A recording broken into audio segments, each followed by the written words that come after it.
back with more Age of Empires action. Legends from the Ladders is back for another round, and this time is between Casva and Recon. That's right, two notable names straight off the bat, sitting in the top 30 at the time of recording. In fact, one place between them. So this could be the one that changes it, that flips it around as we get into game with some HRE on Roost action. As I said, both of these players, by the way, top 30 at the time of recording. Recon is sitting in 26th. Casva is sitting in 27th. And it is this account. So, they're not playing on the Smurfs, whatever. These are the two accounts that are literally neck and neck right now, sitting at 1903 elo and 1897 elo, respectively. So Casva just a little bit behind. But this is an opportunity to catch up. And he's definitely got a damn good sieve to do it in this matchup. I think Roos is a lot more aggressive than people are giving credit to right now. Ever since the change away from this Castle Age rush, there's a lot more presence in that early game. And they definitely can be a tempo set. We've seen the effectivity of early night spams in conjunction with archers. I actually think there's kind of this complementary element building into archers for the Roost that makes them, I don't want to say outright as strong as the French, who do the same composition, right, of knights and archers, but it gives a comparative in terms of at least you can Zerg a bit more effectively, because remember that while like the French economy, they get discounts here and there, and they can produce villages a little bit quicker. In the early mid-game, in the first 10-15 minutes, I think the big difference maker is that 20% additional drop-off courtesy of, a Wooden Fortress that allows you to field more archers than probably a French player would be able to. The downside, of course, being that you don't have French knights that get bonus damage for 3 seconds after a charge, or get access to chivalry to casually heal. So if you do opt into the knight strategy early on, you need to make sure that you're min-maxing and always paying attention. I think something that kind of made people a little bit more lax and maybe a little bit more lazy about it is if you think about how many times we've seen these French players that they'll be managing 10 different things, they're cycling like 3 different groups of knights in, and they waypoint them somewhere, and all of a sudden they get gap closed by counter knights or spearmen or whatever, and they almost lose like 3 of them, but they get them away. And the difference between a Roost player and a French player in that situation, the Roost player is like ripping his hair out, he slams his keyboard, like, what the hell did I do? I've done that wrong. French player's like, oh, no biggie. I'm just going to like ride around anyway, so what will happen is they'll heal back up over time. If that is the big difference, and it means that like when you're the Roost player, those small mistakes actually rippled into a much bigger effect for you, because you will actively have to replace the knights to keep up pressure early on, where the French player can actually kind of min-max them. And that's a big deal. Remember that knights are not cheap. 240 resource in the early phase in the game. 240. I just want you to think about that, guys. Going to Castle Age costs you 1,200 food and 600 gold. Right? So you're not even going to get 10 knights before you've used what you'd spend on a tech up. That's bonkers to think about. Anyway, let's see what's nutty in this game. Because right now, looking at the spawn, this is a juicy one. Oh, yes, Recon! I want to be very narcissistic and say, he watches my videos, but he doesn't. He's just smart enough to figure this out on his own. What have we talked about time and time again? What am I an absolute nerd for when it comes to HRE? Min-maxing early game efficiencies. And look what he done. He shifted the sheep over to the left side. He's still gathering here. Sure, I can see that. But that's because that's the initial sheep he clubbed. He was prepping for a situation where he might need these sheep. And it means that they're all positioned close enough that the Archon Chapel is going to juice them up. It might just be that he's done this simply because of the Archon Chapel range. I choose to believe this is a step in the right direction of Recon, realizing that at any stage, if you're thinking about gold here, food here, you should have your food as close to the goal line as possible to minimize the walk time of the Prelate. For a start, this is a poor old man. It's already bad enough that he can't keep his hair past the age of 40. It's even worse when you consider that his poor hips and his legs are giving out because you're making him walk back and forth. And you know what? He punishes you back for that because he makes sure that you get less buffed up time with the Holy Inspiration buff that gives that increased gather rate, because every extra second that this old dude is walking around at that measly 1 tile a second is an extra second missing from the cap of villages you're going to inspire. Because remember, this buff only lasts 30 seconds. And it takes 3 seconds to go and cast again. So, perfect situation. Prelate standing still, everyone in range. He's going to buff 10 workers. But you can see how quickly this becomes a little bit rough when you have to run back and forth, let's say every 15 seconds, because you've only got 5 workers on the gold line and 5 workers on the food line, right? It's all about trying to, like, shrink that gap. And oh my god, Casva, what is this? What is this monstrosity? No way. This might be the first time since release that I will have seen a wooden fortress rush, which by the name it makes it obvious who it is, by the Rus. You never see Outpost rushing by Rus. It's so expensive. But it actually might be so effective. Look at the gold layout. And yeah, straight away, Recon's like, all right, I'm going over here. But this cripples you a little, right? Because now you don't have that efficiency anymore. You can't use this Arcan Chapel. You're not getting the gathering rate increased on this gold vein. So it's still achieved its goal. It's a pricey achievement, though. Remember what Kazza invested in this. It's cost him 175 wood, and he's looking to do it again. Oh, my God. You know, I said new strategies open up for Rus. I'm looking forward to the future. But I never imagined the future involved this, especially after the nerfs coming out to other civs outpost spamming. Like, the devs are trying to, like, you know, push them away from, like, don't do this anymore. Instead, Kazva, he's utilizing his early eco, fully invested in this. Like, he's still in Dark Age. He hasn't teched up at all. It's just scouts to protect due to the fact he can spam them out of the hunting cabins, and then spamming wooden fortresses to oppress his opponent. Guys, you can say what you want about, like, Age of Springald, and you can say all you want about, like, the Age of Horse Archer. Is this better? Is this really better? Because I'm seeing a lot more outpost spamming from a lot of civs that never would have done it, and this is the most notable one, because as I said, this is not cheap. Yes, you do get a 2,000 health structure, but it costs you 175 wood. And you can see the impact. Kazza still hasn't teched up yet. The good news is actually, and this is where I think this is a really cool idea, is think about the economical benefits of the Rus. Once you crack feudal and you start like accruing these trade values of trading 100 resource for 150 or something else, it does give a bit of a catch-up mechanic. While simultaneously alongside, because of this choice, you'll be oppressing the HRE's economy. Like, look what you forced him to do. He has to actually go all the way out here. He also has to guard it with spearmen. And it means that he's not efficient with his economy. Like, Prelate's never going to come here to buff. If he wants to get a good gold income, he's going to push more villages over here, which is a long run. Look how long this village takes, right? Look at the clock. I started talking about it at 7 minutes, right? It was actually about like 6:55, I reckon. Does the silence make this feel longer? Because it should. Because it is. If you start moving this at 6:50, it takes you 30 seconds to reach this gold line. That's a lot of eco missing out on earlier the game. And he's still going to need more. And now look at this as a Kremlin player, Kazva. You dirty son of a gun. Okay. You know what? I said that the Kremlin was useless. It was a pile of trash. Kazza is educating me. This might be one of the very few acceptable situations. It's actually surprising, though, that at no stage did he choose to invest in a wooden fortress back here to increase his wood gain. He could actually had more wooden fortresses down. It's like a trade-off point, right? Like, obviously, you want to try and reach your timings. I think that's why he doubled down on it. He wanted to be ultra-oppressive, and now also looking to yoink corpses away later. So, plenty of scouts. He'll probably play the pro scouts, but he still needs to get that tech up first. It's almost done. And gold count is phenomenal as well. Like, actually, if he brings all of... This is actually very interesting. If he brings all of the food back, and then he prioritizes food, he'll be able to actually castle Age Rush. He'll crack castle very quickly in this game, and Recon is stuck. Look at Recon's situation. Wolves at the back here, still very slowly gathering on the gold, and oh my god, the scouts! Alright, Kaz was kind of jumping the gun a bit. I think he wanted to check if Recon had heavily invested, and now that he sees that there's 6 spears here, he's like, okay, yeah, it's been a hefty investment by my opponent. Oh, no, no, Kazma, come on, no! Oh, he's not paying attention. He's getting pings in the base because the TC is attacking his Kremlin. So he just lost the entire scout battalion! Oh, no.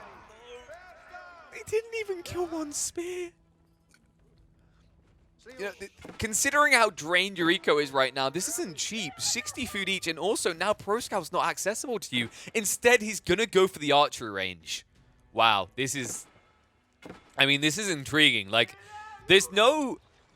give up, right? And I love that as well, because look what he's doing. This is where he's getting his food instead. This is actually really cool. I think a lot of players in this situation would have had this mindset of, oh man, like I lost the scout army, and oh man, like I'm slowing him down, but I'm going to fall back and like stack up. Instead, Kazma is playing with confidence. He's shifting his base on the forward constantly. He now has this Kremlin under which he can establish a base of operations and also utilize these villages to tap either the gold or the food bushes or even the wood line, which is what he's going for now. And that is where he's going to just scale up. Because remember, this wood is going to be very beneficial considering he's already on the waterfront. And he has blocked himself in, so the galley rush out of Recon is going to be ineffective. And his fleet, you know, he's evening it out. But I think the edge has to be to Kasva simply because the gold is so easily accessible for him while his opponent is in struggle town right now. And with that wood influx, that food influx, he's going to invest it hard into archer ranges. I think he wants to get a blacksmith as well. I think you should try to prep for kind of a ram rush situation. Maybe that feels a little bit gambly in his eyes, but because you are up against emergency repairs, right? But in theory, you can move in the Archon Chapel, bait his emergency repair, and then go immediately for the TC. We'll see, though. I think HRE has proven itself quite the conundrum to crack these early rushes. In theory, they should be easy to take down, right? Like, this is a civ that doesn't often invest in an army, and it's definitely not a threatening army. It's more a defensive army.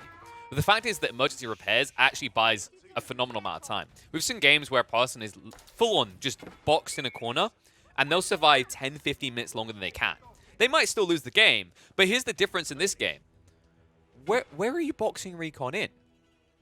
Right? Like, you're getting there with the wooden fortresses, but if you can't crawl out here, he still has these gold reserves at the back. And look, he's tapping the wood line in the south. He's also walled over here, so he has expansion area. He's not completely starved yet. I have to give credit, though. Kasva, with this second sneak of the wooden fortress, was actually a phenomenal play. It's just Recon did scout it out, so it wasn't able to get its effect. And Spears get the bad news. However, there are also early man at arms. Recon really just trying to actually invest in his presence here to not get barreled over.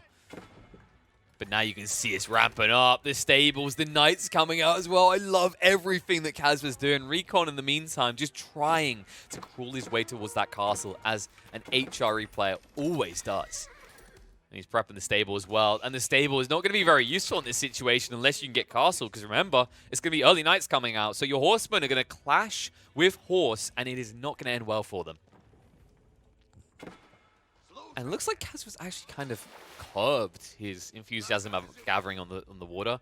I understand as well, like, he doesn't want to invest into, I don't even know how many attack ships you needed. Probably like 3 to take on a galley would feel comfortable. That's how powerful galleys are in comparison to Lodya attack ships. These archer ships actually become phenomenal as you scale them up with all the techs. So those techs, most of them are locked behind Castle Age, and that's where it becomes kind of a conundrum. I think the way you win Water as Rus has to be immediately off the back of hitting Feudal, and then rushing a bunch of your fishing boats, converting them into archer ships. Outside that, I feel like there's a lot of civs that actually fare a lot better than Rus on the water. It's just that initial converting factor is usually what gives the edge. But if you end up talking about a later timing around Castle, that's when I feel like Rus are at their weakest. It's very difficult.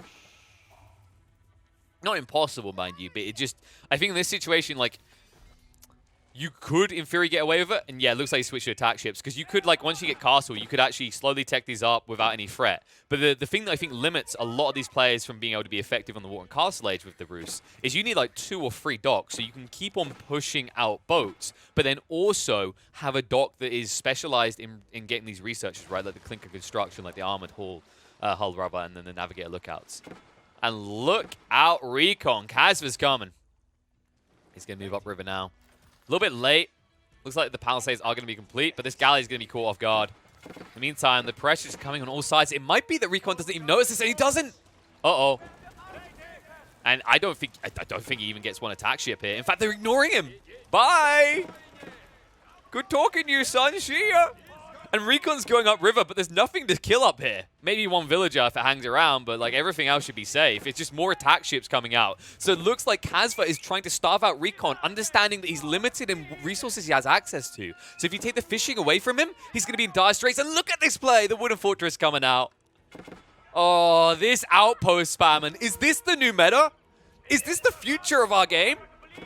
We got previews with the Mongols got nerfed, but now even the Rus are doing it. And I can't believe I'm saying that. If there was one civ I wouldn't necessarily have expected this strategy out of, it would have been the Rus. And that wasn't meant to be a wood pun, but it turned into one because it looks like the Woodmaster himself, now just gathering all of Recon's resources, is slowly starving him out, especially this move in now with these archer ships. The galley will try and stand a fight. You can just see the focus fire coming out. Scout is being sniped out, actually. They need more scouts if they want to take that outpost. The outpost hasn't even been upgraded. Recon really can't afford it. You know, he's just shy. He needs more stone. I don't think he's on the stone either. Like, I don't think there's any stone that you can access, really. No. So he's not going to get the upgraded outpost. That'll eventually be sunk. In the meantime, the galley has to run, hide, and is going to be cornered. No way out there. They at least get one of the archer ships, but more archer ships coming out. And these pings, this has to be so frustrating, right? Recon, like, he's trying to manage 100 million different things, it feels like, because he's got to try and shift his economy, he's got to get walls prepped, he's got to look for the next transition, he's got to set up the farmlands as he transitions over there, as he loses his fleet on the water, and then he's got these pings going off, right? Like the Kremlin shooting into his buildings, the wooden fortress of the backline shooting into the lumber camp, right? Over here, like, I'm surprised he hasn't actually upgraded this arrow slits here. He's left this mine camp alone. But even that alone, there's like 4 different locations that Recon keeps having to check where combat is occurring. And it's so frustrating and so easy, even for a very talented player like Recon, to lose track of exactly the most important point of combat. And now with Kazva being up in Castle Age, we didn't even get a chance to mention that yet, right? He's now up in the castle. You can see the Springwood upgrade starting to come out. It is the Abbey of Trinity, which means he's going to snatch away a lot of these relics. And that is the critical detail that is going to just hang Recon out to dry. He's getting the Ringlets Cathedral now, but he might struggle to find the appropriate number of relics. Like, if he loses this fort base, he loses the one near the river. He then only has one safe relic he'll be able to collect. In fact, is he even... Yes, he is going for Ringlets Cathedral, thank God. I think he has to in this game. Burgrave Palace doesn't do anything for you. Like, you have finite resources you need to start gathering. And you understand you're behind already. The only good news for him is, of course, these walls are slowing down the rate at which Kazva can move out to collect. He did at least protect this northern one, so he will shift out eventually through there with the Warrior Monks, and in the meantime, we'll keep fighting on the waterfront. Double galley there. Will be a backup out of Recon. Kazva pays attention. He could easily snipe this galley, but he's not really looking. So it's going to be tight. It might end up being an even trade, in fact. And it looks like after all that, Recon is not going to be pushed off the water. Kazva's unable to give that decisive blow, and it means he's actually going to be able to protect himself down here for the moment. Maybe not for gathering the fish due to the fact that Wooden Fortress is there, but he will definitely be able to gather that relic up. At the end of it, Recon will end up with one ship left, as Kazva's final one's going to be sunk, and he has resumed fishing on the north here. Meanwhile, was a battle on the land here.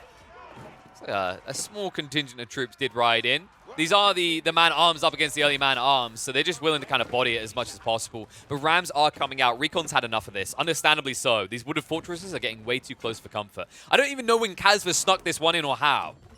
I think he just done it, which is why it's been addressed like this. The villagers are going to be in trouble when they come out. They'll look to retreat away, and they will be able to do so. Or not, or you could forget... Oh, God.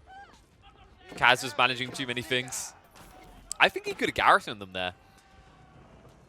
I think the spearmen were blocking the path of the knight, so they wouldn't have been able to actually gap close quick enough. But it doesn't matter. All the wooden fortress is going to start to be burnt down. This is the moment where Kazva needs to actually get a strong arm force to push in to end the game, I think. And with 4 of these racks pushing out man-at-arms, that's definitely feasible. Have the man-at-arms even been upgraded yet? Yes, they are now there for Recon. So Recon's going to become a little bit lethal. I'd love to see him get the marching drills. I think kind of positioning these battles is going to be a big deal. But it might be that he prioritizes the melee armor first, just due to the fact that, like, he knows he's going to be up against man-at-arms, right? Like, Kazva's kind of revealed his hand. He's got these stables that aren't being used anymore. He's dropped quadruple racks. The archery ranges aren't producing anymore, which is weird to me. I feel like the crossbowmen, like, you don't even have to upgrade them, right? They're Castle Age tech. Get them in your composition, and you will shred everything Recon's trying to do right now.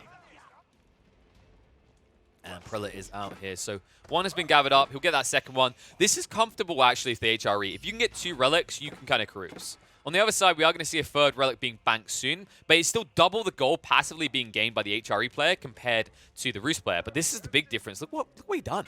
Kazva did drop a secondary TC. It's been all chill. There's been no pressure, and he understands that the way he wins this with his forward base is you just want to strangle out this game away from Recon. Take all of the resources off of the map as quickly as possible so that he dries up first. It's a really smart play. And that's what a second TC gets you, by the way. I think a lot of people this late in the game, they go, why would you build a second TC now? It simply is for the case that you know your opponent isn't going to, like, boom rush into Imperial here. He's not going to get access to 100 villages quickly himself. It gives you disposable villages to take risky resources, but also to go in for aggressive keep drops, which might be something that Kazva starts to target out in the coming minutes.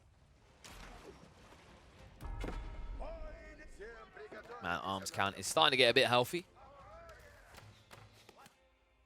And leaving actually grab the Sacred Site. So 400 passive gold a minute compared to the 600 is what it's going to be soon. Man-at-arms are here to buffer off the battering rams. Charging, coming in from a few knights. Man-at-arms. Burns are focusing on the ram, trying to bring it down. The commitment here might cost Kazva several troops, but he knows the ram's the only way that can actually cause him any real threat. It looks like he's finally going to turn his attention across to the melee army, and it looks like he is going to mincemeat him in this one. Just not really effective for Recon. Recon, you see, he even invested more into like the stacked resources, right? Because he did go for the additional missile resistance due to the fact that the Kremlin's the wooded fortresses. So, but even on like even footing, it just doesn't matter. He doesn't have the counter tool. In fact, if we look at the income per minute, look how comfortable Kazva is. He can afford this Zerg at all times. Recon is starving right now. He's running out of resources. He's on berries as HRE at 20 minutes into the game. At this point, he should be switching hard into farms. But because he hasn't been able to access good wood lines due to the wood fortresses for so long, he's been behind on that. Because he had to spend wood on infrastructure, such as, you know, the houses, the palisades, the boats. Like, all these things have added up and ensured that he wasn't able to afford the farm switch, which is why he only has 5 farms in total, I believe. If we look around, it's just berry bushes. So it's going to be very hard for him to compete. You can see he's trying to prep himself with a Siege Workshop now. This is a smart heads-up play. Remember, like the man-at-arms, they clump, they're very slow. They can be exploited by the Mangonel plays.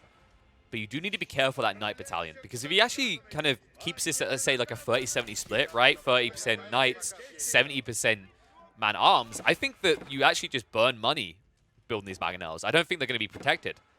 So it's very important to me that if you want to make this play, Recon, he needs to be pushing out Spearman, but instead he's pushing out Langsneck.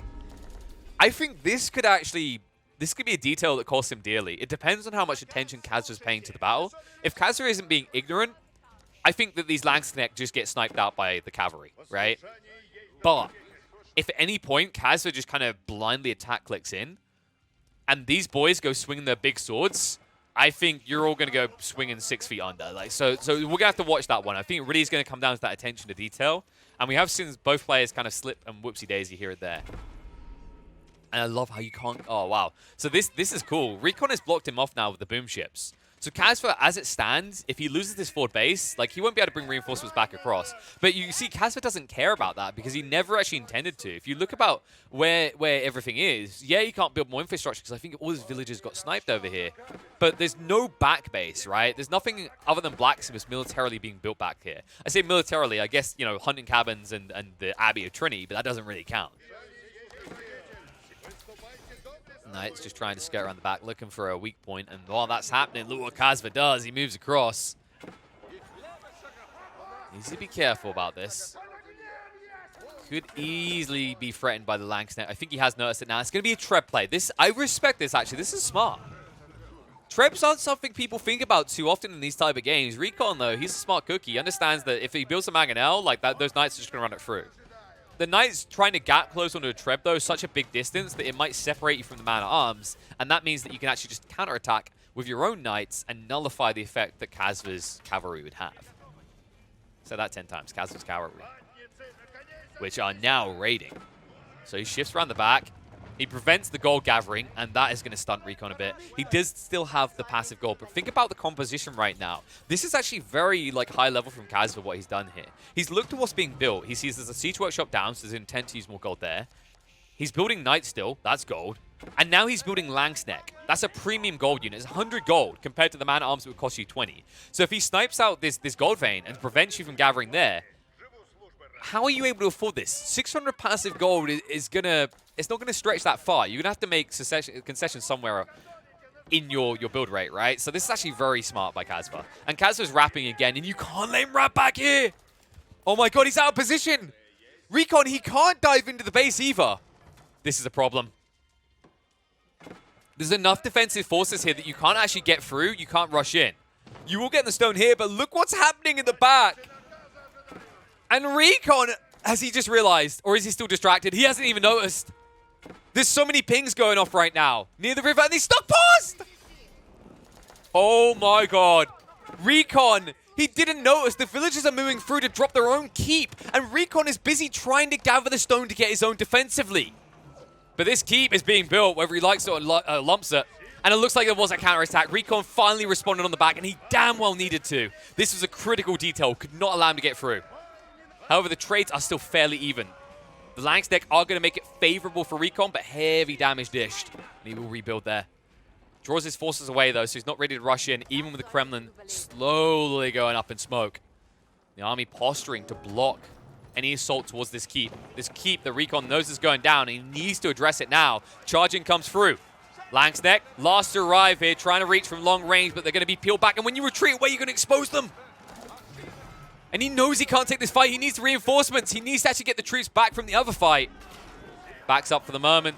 Springel's firing again, but that's going to be the Trev being sniped out. The Springel's going to be exposed as well soon. The crossbows really up the difference maker here. And it feels like Recon is slipping out of this game fast. No way to stop the keep going down. No way to combat the primary army. And I have to question what the hell Recon's going to do now. And Casva, it's almost like he knew he was going to have to sacrifice that back force, but drawing so many troops back there from Recon has made the difference. The Trev is gone, so there's no siege threat anymore. The Springolds, one's going to be sniped out, second one's going to fall, and the keep's already down, and a second one coming out from Casva. He will deny his opponent at every front, and Recon oppressed from start to finish in this game, as it seems he can get zero breathing room against the Roost spam. And what a spam it is. You know, we're used to saying Horse Archer spam. I don't think I've, in the past, ever said Roost Defense spam. From a Civ that doesn't even have stone walls. Just proving how strong it can still be without needing walls at all. Courtesy of the Wooden Fortress Rush, the Kremlin drop, and then the Keep spam to solidify control over this game. And it looks like Recon is running out of resources, patience, and presence as he will tap this one out and give it over to Casva.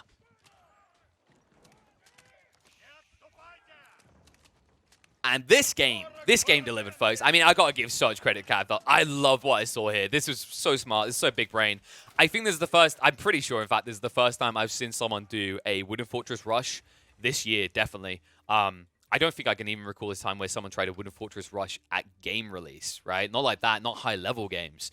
And it was so high concept as well. Like he understands that stripping gold away is actually a fundamental detail, right? We've actually seen how effective it is for Mongols to go after, say, I think the big one that I've noticed it'd be effective against French players, go after their gold to strip them away, right? To prevent them getting into knights. It's the same factor for HRE. Take gold off the table. It's very frustrating for them. There are other ways that Recon could have played this, but I think it's very difficult, and it requires you to actually scout ahead of time to counter what's coming. Because the lethality of this tactic is that compared to the outposts of the Mongols, it's double the health.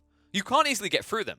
And actually, one of the biggest counterattack plays for HRE in the early phase of the game to deal with any onset aggression is actually to play into a Trip Archer drop. I think that's one of the more powerful timings. So that option kind of doesn't exist for you. Instead, if you do that, you still need to then get a blacksmith down, you need to get the rams down. And the beauty of what Casva done in this game is he wasn't just stripping control of gold away with his Wooden Fortress placement. You noticed it, right? He was stripping the primary wood lines. You couldn't use your Archon Chapel at all. I feel like that was actually such a crippling detail. Archon Chapel is such a big booster, right? Otherwise, you have to invest in several prelates. They have to move around the map, 100 gold each. They take time out of your villager production. It adds up quickly. That's what makes Archon Chapel so magnifico. But what was even more magnifico was the way that Casva denies the gold line as well as the wood line, stops you from gathering from food nearby by dropping the Kremlin in range of the Archon Chapel so that you're never able to actually gather food in range of the Archon Chapel inspiration buff. And then he shifts after that towards the secondary gold line to prevent that, and then crawls in the wood line. And before you know it, Recon is just getting straggler trees, the small clumps to the south. It's just not enough to sustain it. He's so late to reach his timings of getting farmland switchover, which never occurs, of keeping the push out of galleys up. It seems tough. It's using a lot of his wood influx, which means he never is able to scale his military production rate, and it means he inherently and inevitably falls behind Casva in this game. And, well, Casva, he deserves a round of applause. Fantastically done. I think you guys need to go try that in your games. I want to know how successful the average person is going to be with that, because I think that is a high-level strategy that requires pristine execution to pull off, which is exactly what Casva gave us.